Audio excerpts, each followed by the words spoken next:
युधिष्ठिर कहने लगे कि हे भगवान, भाद्रपद शुक्ल एकादशी का क्या नाम है, इसकी विधि तथा इसका महात्म्य कृपा करके कहिए। तब भगवान श्री कृष्ण कहने लगे कि इस पुण्य, स्वर्ग और मोक्ष को देने वाली तथा सब पापों का नाश करने वाली उत्तम वामन एकादशी का महात्म्य मैं तुमसे कहता हूँ, तुम ध्यान पूर्वक सुनो।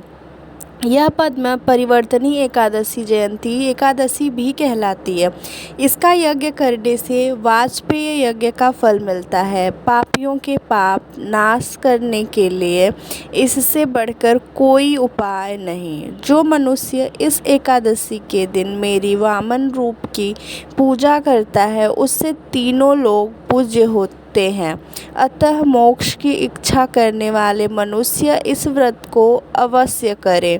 जो कमल नयन भगवान का कमल से पूजन करते हैं, वे अवश्य भगवान के समीप जाते हैं।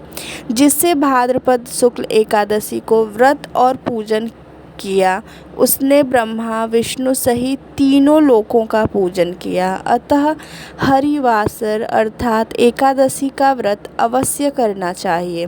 इस दिन भगवान करवट लेते हैं, इसलिए इसको परिवर्तनी एकादशी भी कहते हैं। भगवान के वचन सुनकर युधिष्ठिर बोले कि भगवान, मुझे अति संदेह हो रहा है कि आप किस प्रकार सोते और करवट लेते हैं तथा किस तरह राजा बलि को बांधा और वामन रूप रखकर क्या क्या लीलाएं की। चातुर्मास के व्रत की क्या विधि है तथा आपके शयन करने पर मनुष्य का क्या कर्तव्य है, सो आप मुझसे विस्तार से बताइए। श्री कृष्ण कहने लगे कि हे राजन, अब आप सब पापों को नष्ट करने वाली कथा का श्रवण करें। त्रेता युग में बलि नामक एक दैत्य था। वह मेरा परम भक्त था। विविध प्रकार के वेद सूक्तों से मेरा पूजन किया करता था और नित्य ही ब्राह्मणों का पूजन तथा यज्ञ के आयोजन करता था। लेकिन इंद्र से द्वेष के कारण उसने इंद्रलोक तथा सभी देवताओं को जीत लिया। इस कारण सभी देवता एकत्र होकर सोच विचार कर भगवान के पास गए। बृहस्पति सहित इंद्रादिक देवता प्रभु के निकट जाकर और नतमस्तक होकर वेद मंत्रों द्वारा भगवान का पूजन और स्तुति करने लगे। अतः मैंने वामन रूप धारण करके 5वां अवतार लिया और फिर अत्यंत तेजस्वी रूप से राजा बलि को जीत लिया। इतनी वार्ता सुनकर राजा युधिष्ठिर बोले कि हे जनार्दन, आपने वामन रूप धारण करके उस महाबली दैत्य को किस प्रकार जीता। श्री कृष्ण कहने लगे, मैंने वामन रूपधारी ब्रह्मचारी बलि से 3 पग भूमि की याचना करते हुए कहा, ये मुझको 3 लोक के समान है और हे राजन, यह तुमको अवश्य ही देनी होगी।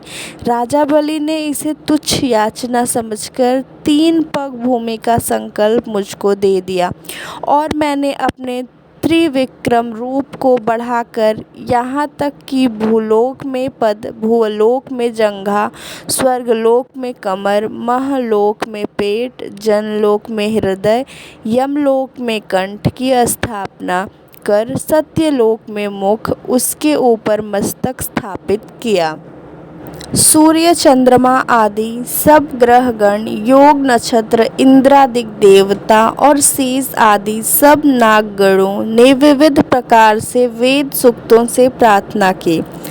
तब मैंने राजा बलि का हाथ पकड़कर कहा कि हे राजन, एक पद से पृथ्वी, दूसरे से स्वर्गलोक पूर्ण हो गए। अब तीसरा पग कहाँ रखूं? तब बलि ने अपना सिर झुका लिया और मैंने अपना पैर उसके मस्तक पर रख दिया, जिससे मेरा वह भक्त पाताल को चला गया। फिर उसकी विनती और नम्रता को देखकर मैंने कहा कि हे बलि, मैं सदैव तुम्हारे निकट ही रहूँगा।